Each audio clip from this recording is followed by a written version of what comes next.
All right, everybody, we are 2 minutes past the hour, and I just want to say thank you for everyone who's joined us and taken some time out of your day. This is one of those topics that I will say that it's not a fun one to think about.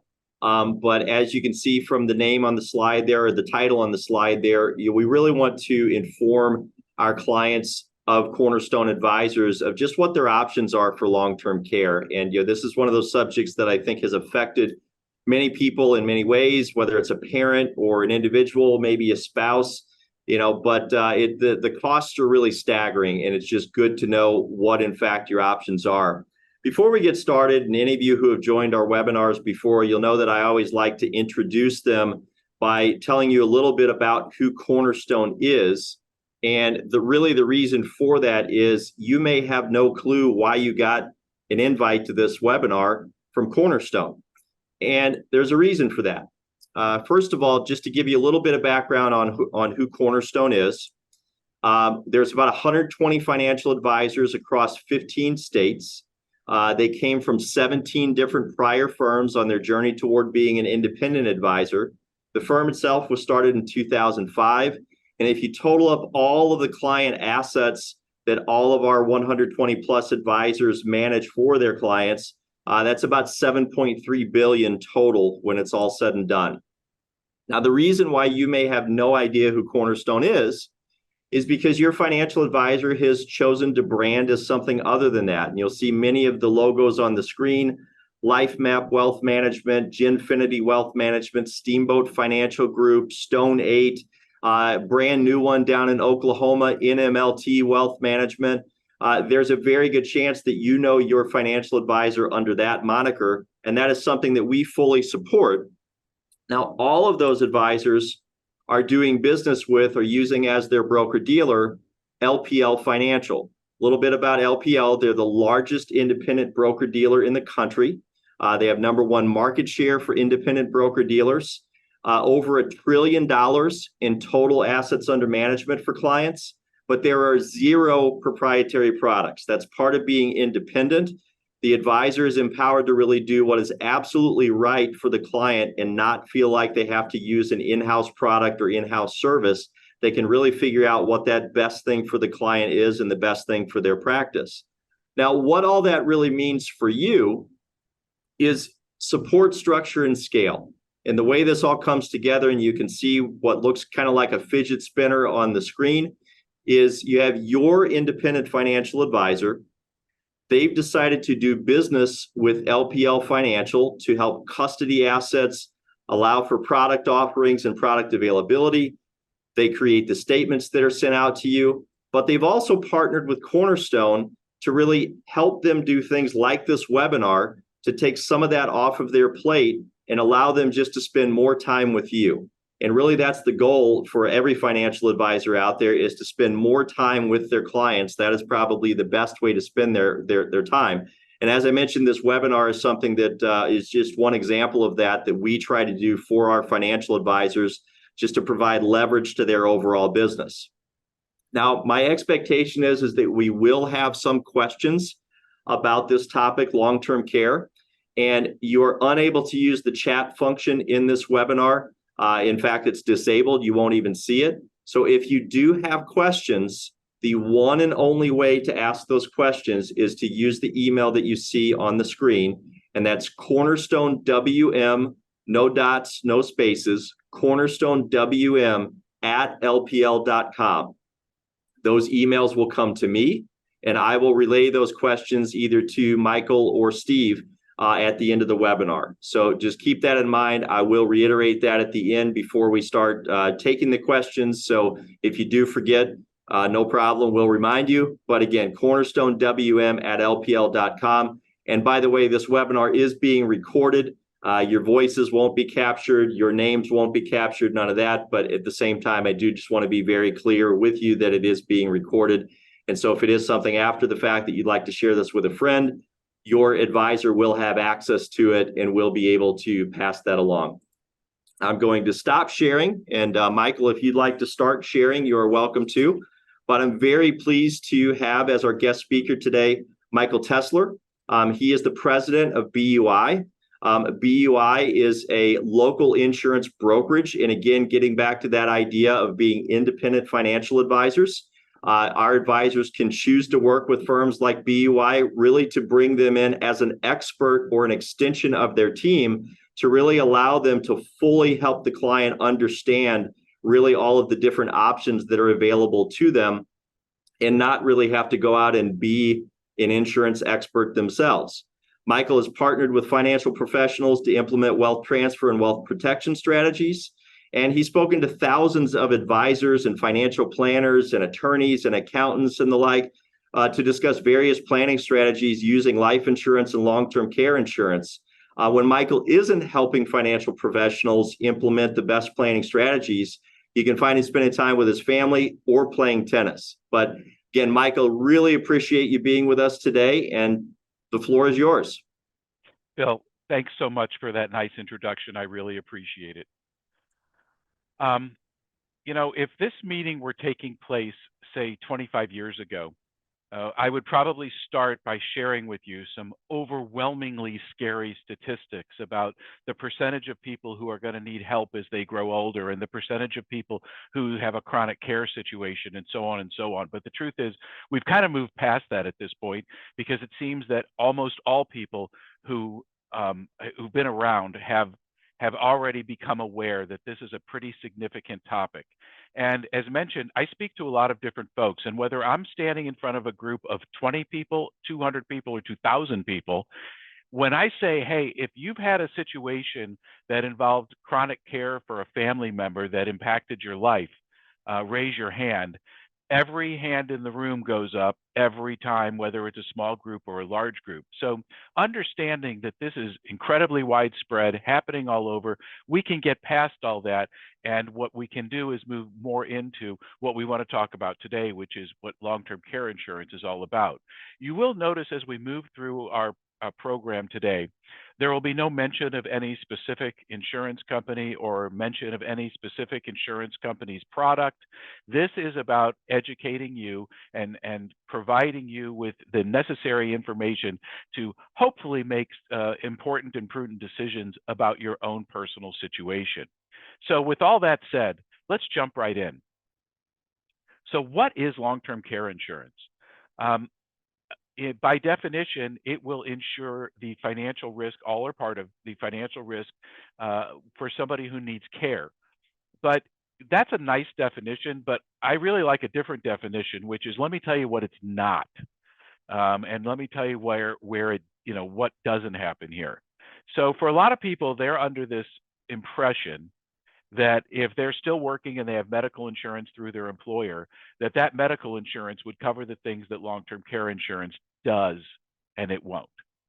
People who are retired and have Medicare and Medicare supplement plans have the assumption that those plans are going to cover if they need chronic care, and the answer is they don't.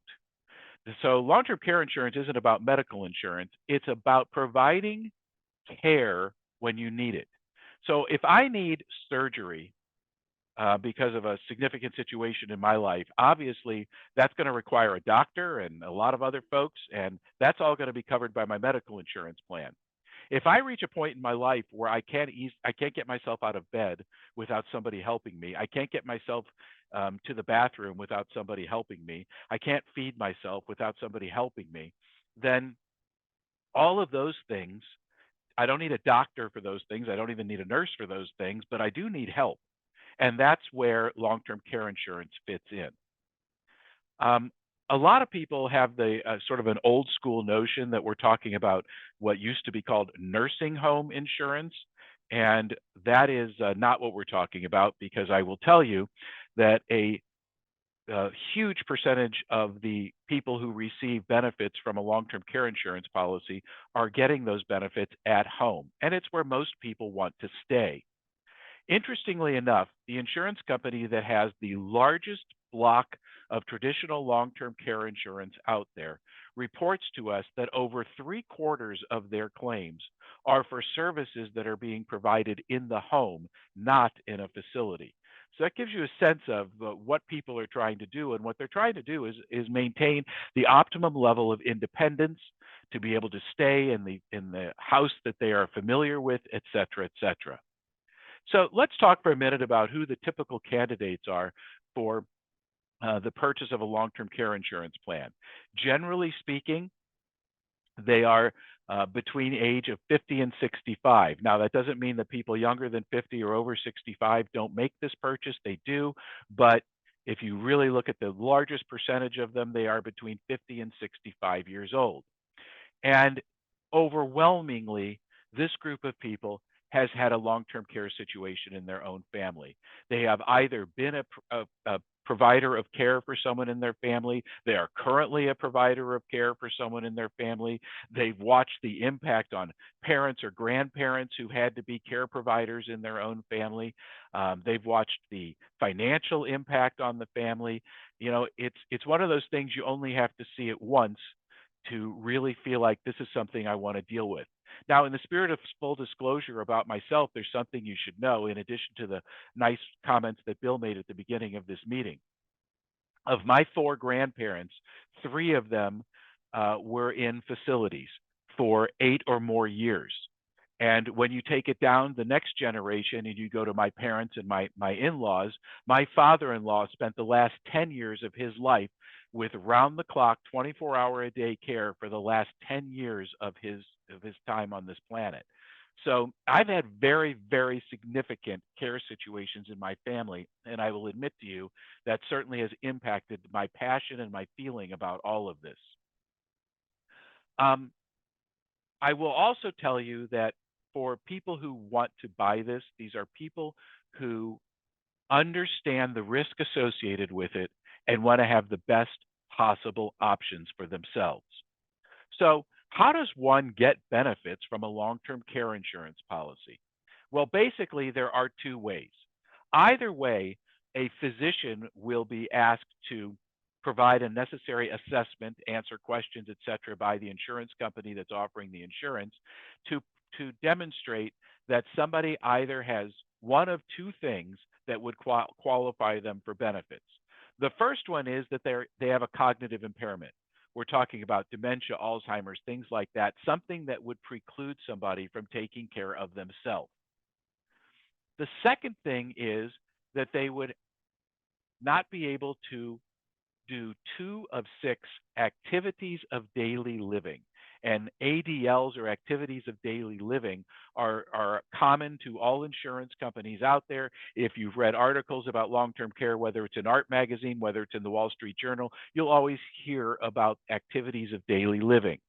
So when somebody reaches a point in their life where they cannot bathe themselves, they're incontinent, they can't get themselves to and from the bathroom, they can't feed themselves, they can't dress themselves, and they can't transfer. In other words, I cannot move from this chair over to the next room to sit on the couch without assistance. When you cannot do 2 of 6 activities of daily living, you qualify for benefits under a long-term care insurance plan.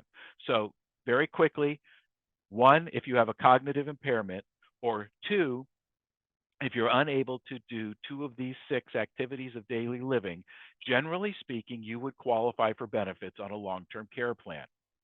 So let's define a few terms that are generally associated with long-term care insurance.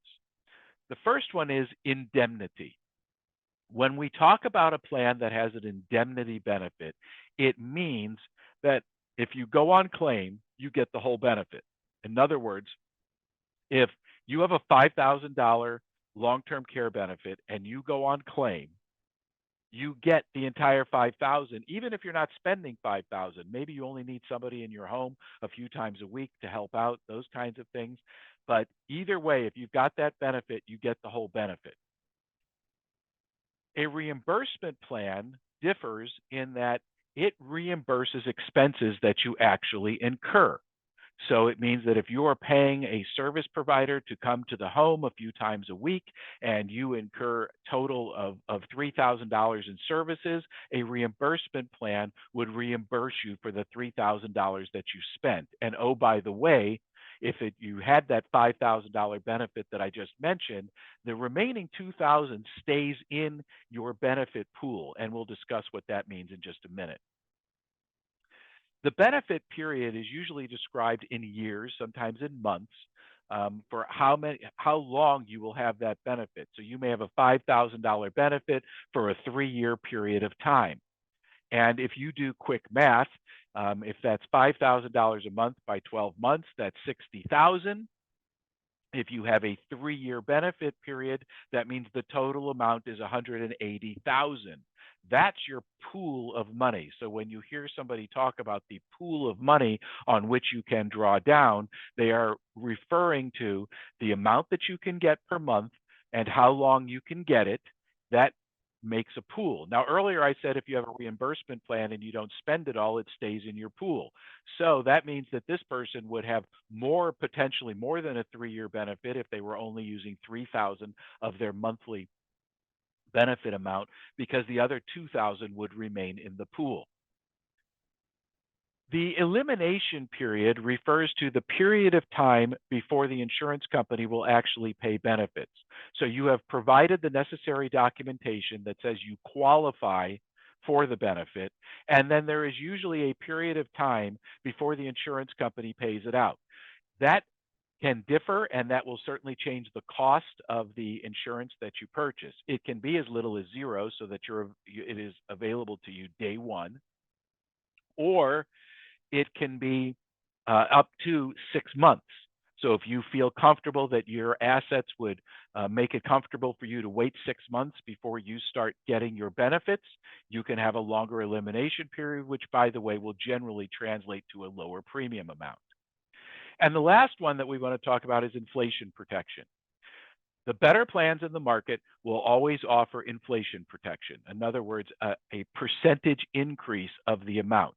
Because one thing I can tell you about long-term care insurance is that the cost of the benefits and the cost of receiving care are going up, and they are going up at a significant rate. So having inflation protection is something generally we would always recommend to you. So for many, many years in the market, there was a type of plan that we generally refer to as a traditional long-term care insurance plan, and it was the primary plan in the market. However, today that is not the case, and we're going to talk about why that is.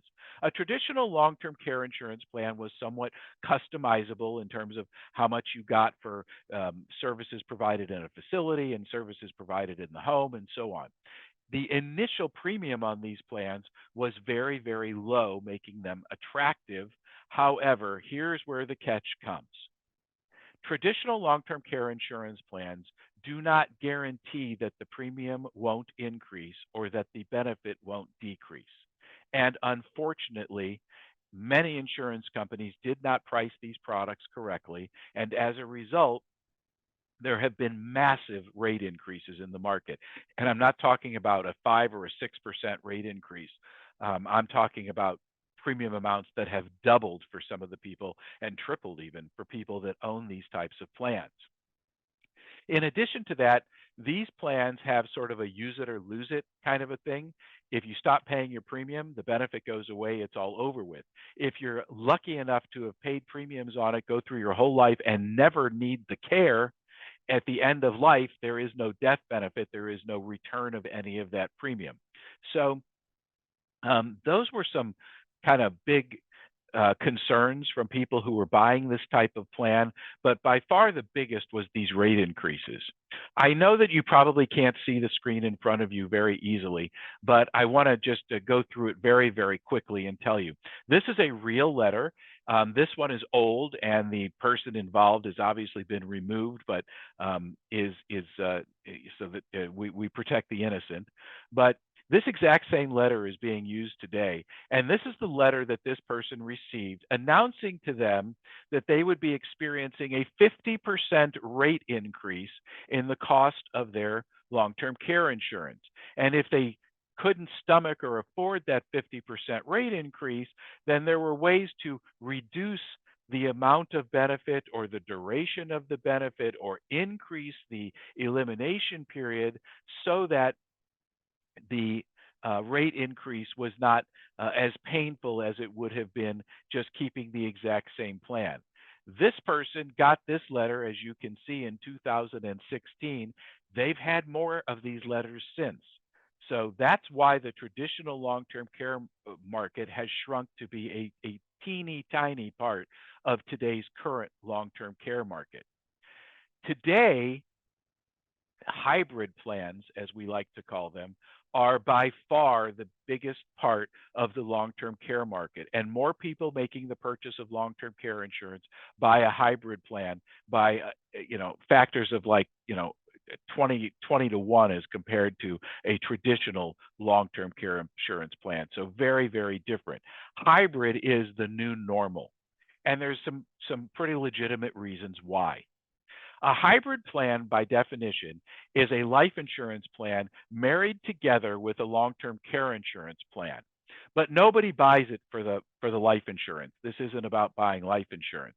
I'll explain why the life insurance is not unimportant.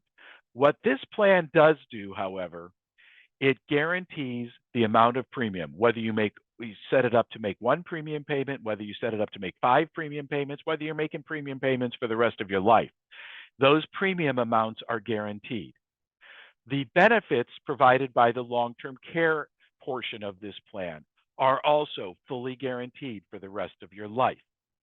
If you've bought a plan that has inflation protection, excuse me, and the long-term care benefit amount is going up, that inflation protection is fully guaranteed.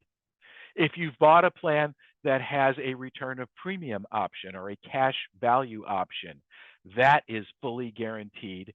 And of course, the death benefit, assuming that you never use this plan, the death benefit is also guaranteed. However, as you use these plans, the death benefit is reduced by the amount of LTC claims activity, but there's always some amount of death benefit in the end. Now, when it comes to a hybrid plan, you can get both, either a reimbursement plan or an indemnity plan.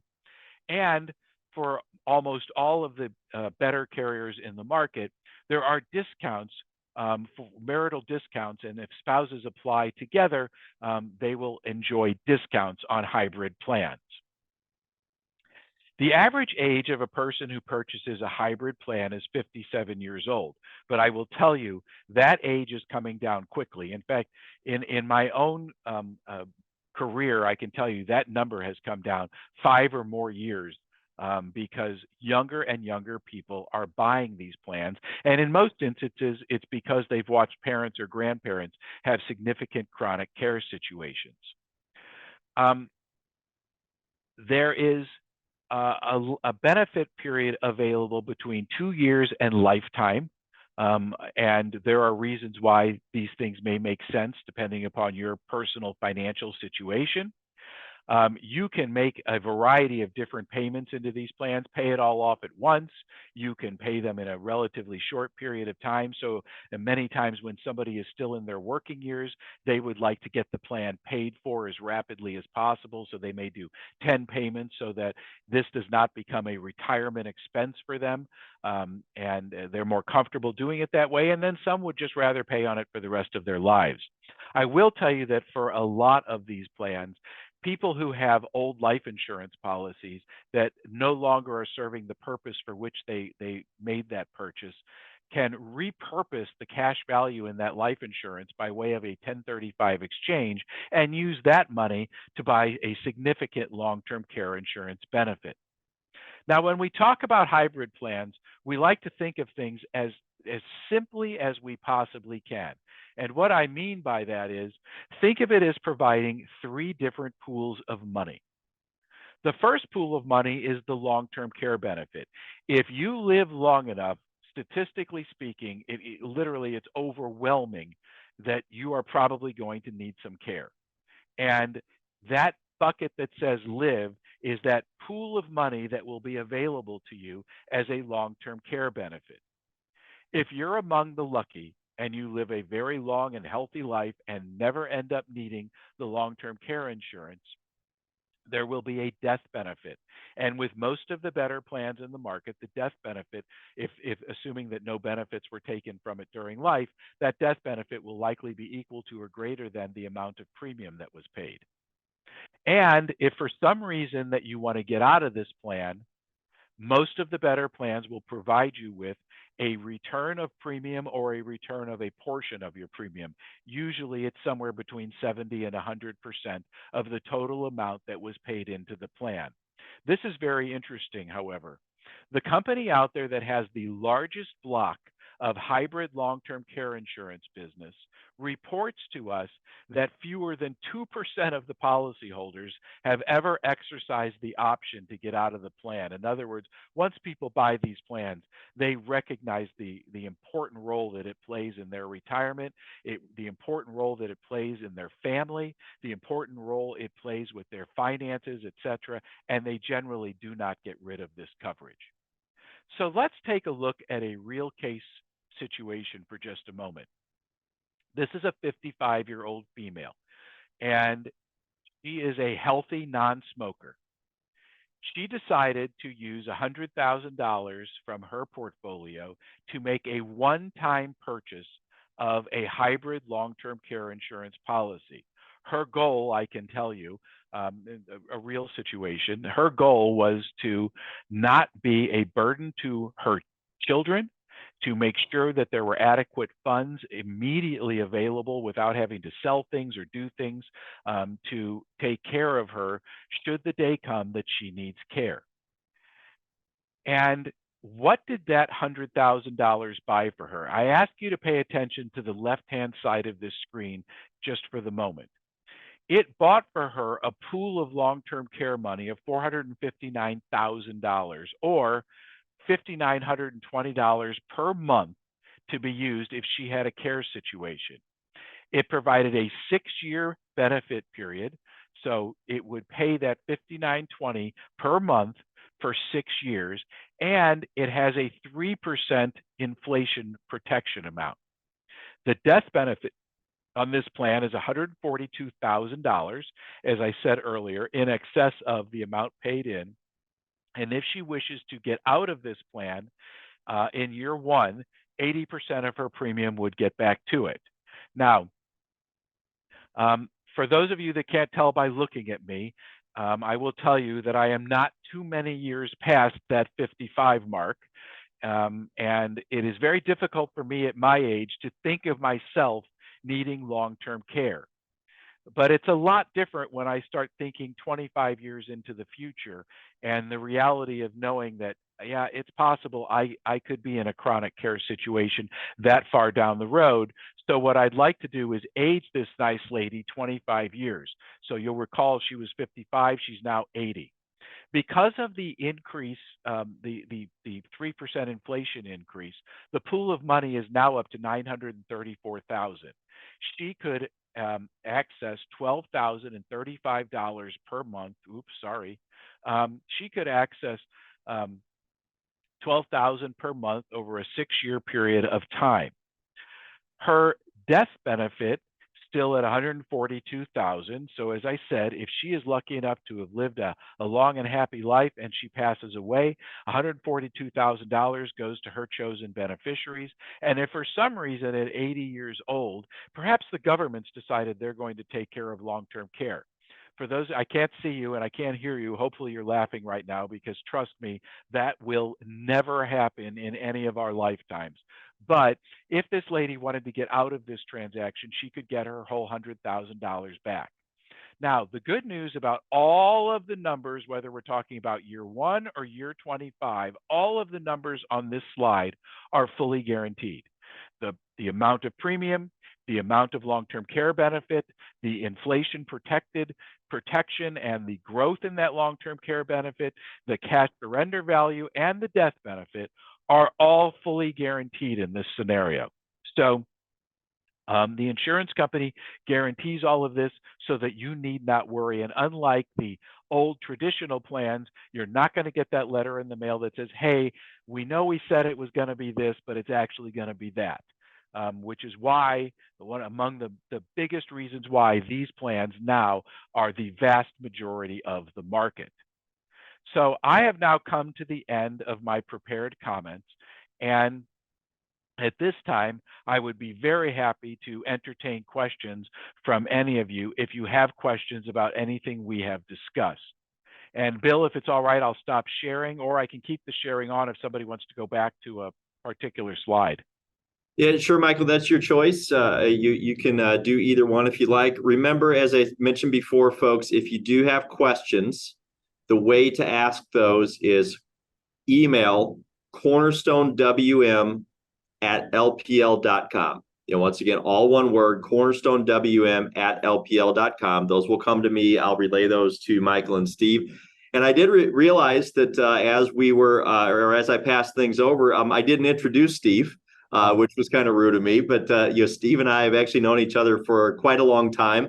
Steve is our local representative for BUI and is just a great partner of a lot of our advisors here at Cornerstone. So, Steve, I appreciate you being with us today as well. Absolutely. Thank you. And Michael, I will maybe throw out just a couple of things, as I was listening to you. First of all, I love the way that you tied this into the overall financial plan for clients. And, when you start to think about what their options really are, it's number one, self-insure, which means save a ton of money and hope that you don't run out. Number two would be partially insure. Maybe you cover some of that and then self-insure with the rest. Or the third one would be fully insure or potentially fully insure. All have different price points along the way. Or I guess there's a fourth option, which is just, roll the dice, see what happens, right? That's maybe not much of a plan, but it's certainly an option. But the one thing I did want to maybe just reiterate and maybe summarize what you said was the good part of the hybrid plans that are available now is, unlike the older long-term care plans of the past that were use it or lose it, kind of like homeowners insurance. You really only get the benefit if the house catches on fire. With this, there at least is something that the client could get back, either in the form of a return of premium or in a death benefit as well. So, that certainly straddles that line and maybe gives folks a little bit more comfort in terms of this isn't just money that's going to be thrown away. You make an excellent point, and you are right on. Whether it's by way of long-term care benefit, death benefit, or a cash surrender, most people will get all, or at least the vast majority of what they have put in out of the plan. I would also tell you one other interesting thing. It's funny that you talk about the use it or lose it on a house situation. It was, people were really bothered by the fact that on their long-term care they could put money in until they were, way old and then pass on and never have used it. I've never once at the end of the year thought to myself, I wish my house had burned down so that I could have used that insurance. So be happy if you don't have to use this coverage, although statistically speaking, odds are not in your favor. So I do have a couple of questions that are coming in, but I do want to maybe ask one more. And this was something that we were discussing before the webinar started. And this might, again, just be one more option. And I think you made it very clear that this is maybe not always the best option. But for those individuals who might be on the call right now, or those advisors who are listening in on the call as well, if someone has a non-qualified annuity, and so to be clear on that, that means an annuity outside of an IRA or a 401k or a 403b, something that's outside of a qualified plan. There are actually annuities that have long-term care riders that those assets could be moved into, and then the distributions, if used for long-term care in many circumstances, or at least a portion of it, would be treated as a tax-free withdrawal. Could you maybe just talk about that very briefly, but then also maybe talk about why that's not always the best option? You summarize it very well. There are annuity plans out there that have a long-term care rider that would allow for the use of that money. It's your own money, of course, but use of your money. But if you would normally have had a taxable gain to pull it out, if you're pulling it out for the long-term care via the rider, it will come out without the same tax consequences. And again, I cannot give tax advice to anyone here. You would want to discuss that with your tax advisor. But yes, that is accurate. These plans are usually used in a situation involving one or both of these circumstances. Number one, somebody has an old annuity with a very low cost basis and a very large gain, and they are reluctant to do anything with that asset because if they start taking money out of it, they're paying taxes, and you're paying ordinary income tax, not even capital gains. So, to some tax avoidance, if you will, by thinking about how to use that in a long-term care situation. In addition to that, because you're basically drawing out your own money, the underwriting is much different for an annuity with a long-term care rider as compared to the underwriting on a very robust hybrid long-term care plan that has terrific benefits, et cetera, et cetera. There is definitely underwriting to go through there. So it's a different situation. And again, every person's personal circumstances would dictate what makes the most sense for them. So dollar for dollar, you could probably get more coverage if you were buying a specific long-term care policy. But for those individuals who might struggle to get through underwriting, that could be a good option. Absolutely. Yeah, and I'll just jump in real quick, Michael. If you could take a second and touch on, I know you had explained how the hybrids are built on a life insurance chassis, essentially. Some people I'm sure with us have been through underwriting for life insurance. Since it's a life insurance plan, are we talking about the same underwriting, or what is or isn't involved? Steve, thank you. That's a great question. And the answer is it does differ slightly from life insurance underwriting. First of all, there's very rarely an exam involved. Almost all of the underwriting is done by an interview with the insurance company, where they're going to ask questions of you about your health. Some of the questions are cognitive in nature, and then they will receive information from your doctors of what's called an attending physician statement, where they will receive records from your doctor, but rarely is an exam involved in terms of getting through the process. It also differs because there are things that might not preclude you from getting life insurance that would almost definitely preclude you from getting long-term care. And let me just give you one quick example. If I was perfectly healthy, head to toe, with the exception of the fact that due to an injury or an accident or something, I use a cane to get around and have a limp or something like that. For life insurance, it's possible I could get the best underwriting classification available. For long-term care insurance, I would likely be a decline, because if you have to use any kind of an apparatus to move around, generally speaking, you would be a decline for long-term care insurance. So Steve makes a great point in that it's, even if you've been through life insurance underwriting in the past, the processes are definitely different. You know what, you both just touched on a question that came in from one of the folks who are listening in right now, and you mentioned using a cane. What are some other things that might make someone ineligible for long-term care? The list is kind of big, but what you have to think of it differently. It's the kinds of things, instead of with life insurance, we think of the kinds of things that might shorten our life. When it comes to long-term care insurance, we're thinking about the things that might make it impossible for us to get around and take care of ourselves. So if somebody is being treated right now for arthritis, osteoporosis, and things like that, it's highly likely they would have trouble getting long-term care insurance. If you're right now getting steroids on a pain situation in a joint somewhere, likely not long-term care insurance might not be available to you. If you are using any kind of an apparatus to get around, I already mentioned a cane, but if you're using a walker, wheelchair, or anything else, it's highly likely that you would not be eligible for long-term care insurance coverage. Okay. Kind of last call for questions for folks. Again, if you have any that you would like to ask, please email them to cornerstonewm@lpl.com. But the last one I have here in the queue is, do you, and I'll point this to BUI, do you have a questionnaire that someone could complete to determine whether or not they're eligible for long-term care? That's a great question. We do. And if you reach out to your financial advisor, they can reach out to BUI, and we can provide that to them so that they can, you can get through it and see. And then we, on our team here, we actually have full-time underwriters on staff here who can review that. This is not an application for insurance. There's no permanent record or anything like that. It's just an opportunity to get a quick assessment of your insurability. And if you have something on your mind that you think is significant, be sure to include that on the questionnaire. Yeah, and I'll add one more question, Michael, if Bill, you want to wait and see if there's any more after this, but a common one that we usually get is from someone who has a traditional plan, as Michael mentioned, or has seen a family, or who has a family member who has a traditional plan, and they're starting to see those increases that Michael displayed in that summary.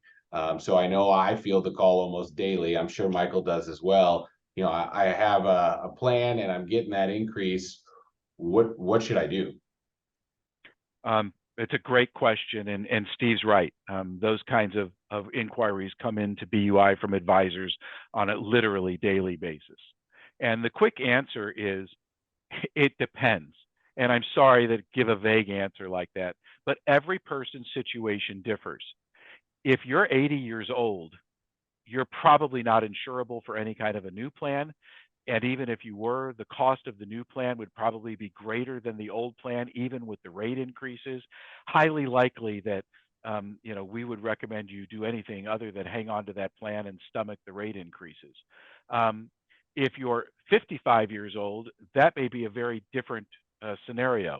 If your health has changed since you bought the original plan, et cetera, et cetera. There's so many things.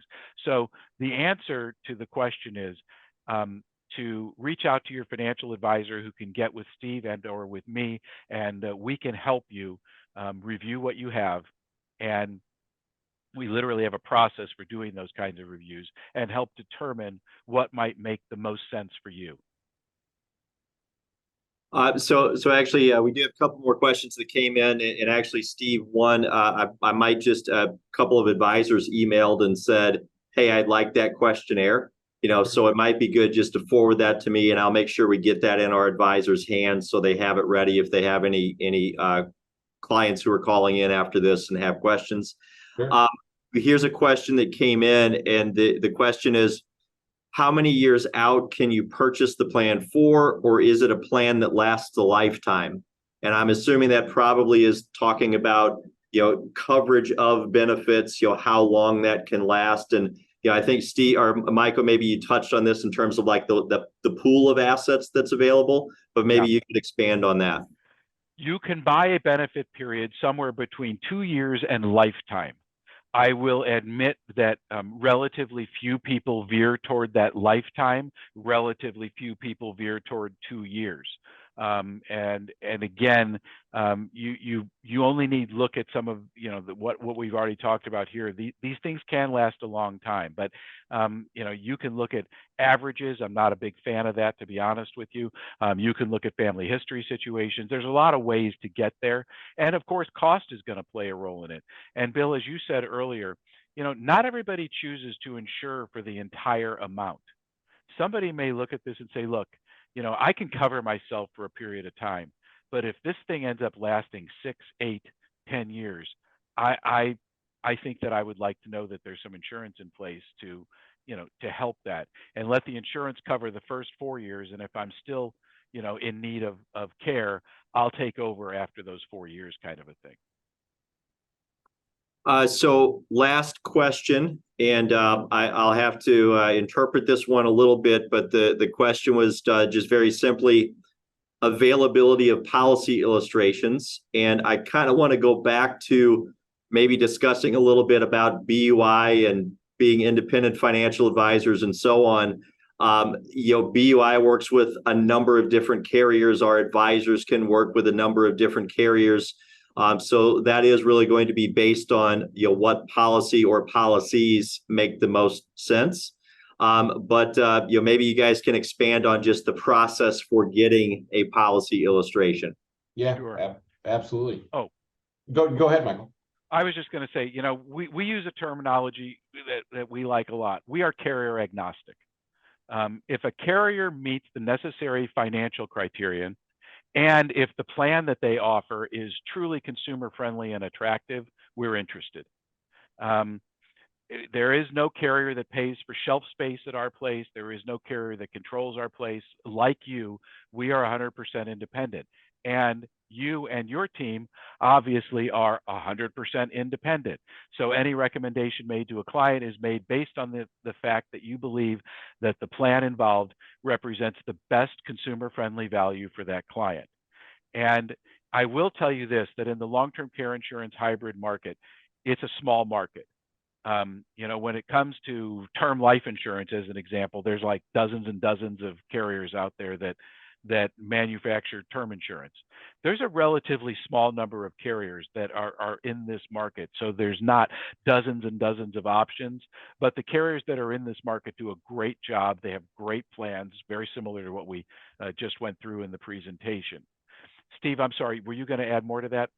No, I was just going to say, we're happy to customize plans for anyone at any time. In fact, we have an evaluation process, which is part of what I'll send over to you, Bill, where the clients can fill out a questionnaire. And then we're going to have our underwriters take a quick look at the health information. And then we're going to have our case design folks go out and survey the market for all of the carriers available. And, they all have their own little niches. So if we're looking at a male that's 50 years old and wants to do a single pay, that could be one carrier that might come out as the best option. If you're looking at a female who's 62 and wants to do a 10 pay, it may be another carrier. But as Michael said, we go out and we survey them all and try to find the best fit for any individual, or in some cases couples.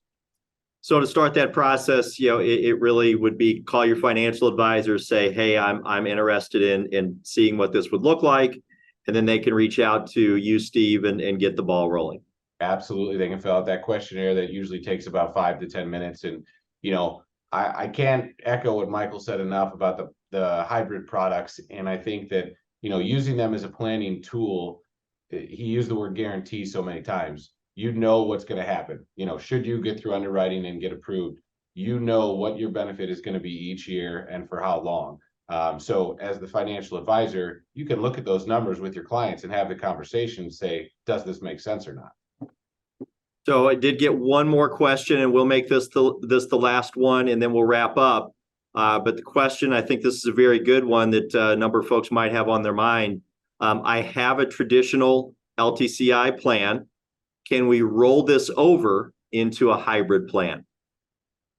The quick answer to that is you potentially could replace it, but most traditional plans have no surrender value.